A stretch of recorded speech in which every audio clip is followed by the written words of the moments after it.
প্রিয় ছাত্রছাত্রী, আজ আমি আলোচনা করব ক্লাস 12-এর যে ফিলোসফি চ্যাপ্টার বচনের বিরোধিতা।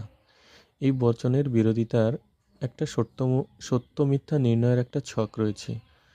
তো অনেক ছাত্রছাত্রী আমাকে জিজ্ঞেস করেছে যে এই সত্য মিথ্যার ছকটা যদি আমাদের একটু দেখিয়ে দেয়া যায় তাহলে খুব ভালো হয়। তো আমি তাদের কথা মাথায় রেখে আজকে এই সত্য মিথ্যার ছকটা নির্ণয়টা তোমাদের সামনে উপস্থাপন করব।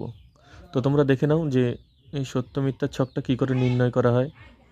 আর আশা করি এই মুহূর্তে সবাই টেস্ট পেপার সলভ করা শুরু করে দিয়েছো। তো টেস্ট পেপারের মধ্যেও অনেক কোশ্চেন আছে। তো দেখবে তোমরা যে এই বচন মিথ্যা হলে আই বচন কী হবে, মিথ্যা হবে নাকি অনিশ্চিত হবে নাকি কিছু হবে, ঠিক এরকম টাইপের আজকে আমি তোমাদের শেখাবো। চলো, তো প্রথমে আমি এরকম ছক কেটে নিয়েছি। তো কটা